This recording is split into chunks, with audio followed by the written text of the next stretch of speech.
from the Fox 10 Gulf Stream, this is Next Weather. Well, last night and this morning brought severe weather across the Gulf Coast, and meteorologist Matt Barentine breaks down the impacts. Yeah, let's take a look at some of the damage and some of the reports that we had around the area from the severe storms that went through overnight. This is actually from the True by Hilton, the hotel here in McGowan Park, just next door here to our Fox 10 studios. All of this, what you're seeing, is siding from the building that all got ripped off by strong thunderstorm winds. And we had a number of reports here around the area of those. Here's a couple from Mobile County. It shows fences and brick siding and brick fences being knocked over. Medal of Honor Park, a tree down there at Medal of Honor Park. So a number of reports like those all across the area here for us. And this is why. I mean, look at these wind gusts. I mean, this looks like we had a tropical system come through. 62 miles per hour in Mobile, 62 miles per hour in Pensacola, 63 in Destin, and 60 in Crestview. So several areas recording 60+ mile an hour wind gusts with this system. Now, it wasn't just the wind. What you're seeing here are washed out dirt roads up in Clark County from heavy rain.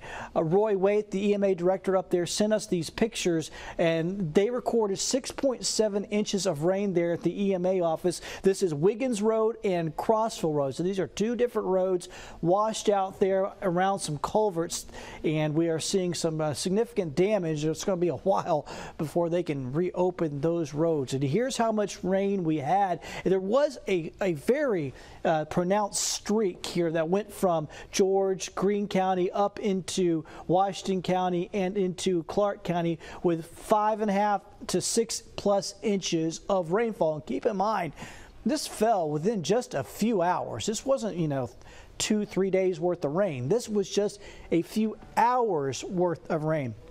Coming on down into Mobile and Baldwin counties, the numbers here aren't as high, but I mean, over 3 inches once again in just a few hours, enough to cause road issues around the area. So significant rainfall that we saw here across the area. Over in the Panhandle, Okaloosa County got the lion's share of the rain with 3 to 4 inches across Okaloosa County. So significant rainfall there with the system as it moves through. A lot of reports, but thankfully it is now gone, and it will be a memory. It's all about the cleanup. In Mobile, Matt Barentine, Fox 10 News. And Richmond Moore has lived his whole life in Panama City Beach, and he says this is a first for him. He's used to hurricanes, but watching a tornado just take out so much, big trouble there across the central part of the Florida Panhandle. It's something he thought he would never have to go through again. Holy crap. Raw reaction from Richmond Moore as he walked outside this morning. Woke up, dead silent, and then, man, chaos. Moore lives in Panama City Beach near Schooners, a popular seafood restaurant. He says an alert on his phone woke him up after 5 a.m., letting him know it was tornado go time. House was just roaring, man. Vibration, the walls were moving. He watched as the tornado missed his childhood home and ripped to shreds the block around Thomas Drive and Huff Street. The storm pulling the plug on power, but the dark morning illuminated by Mother Nature. I watched it roll by out of the front window. Transformers, popping, fire. Once it was safe, Moore says he hit the streets, knocking on doors and checking in on people. Anybody here?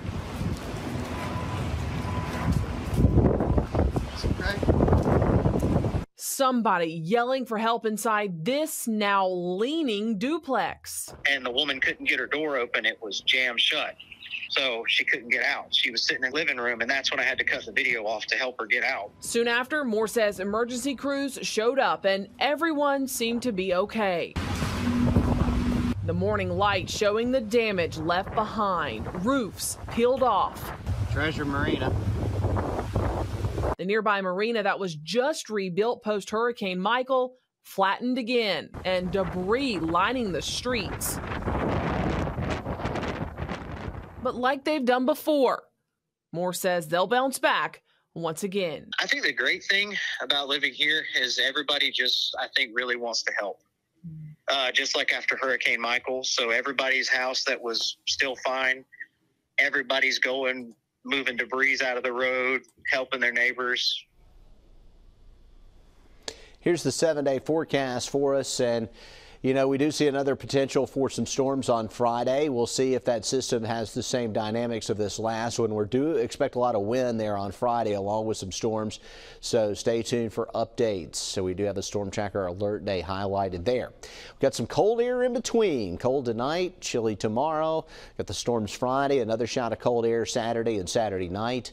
And then we've seen some light freezes, but we may see a hard freeze early next week. Could be down to the mid-20s by Monday night. Thanks for joining us.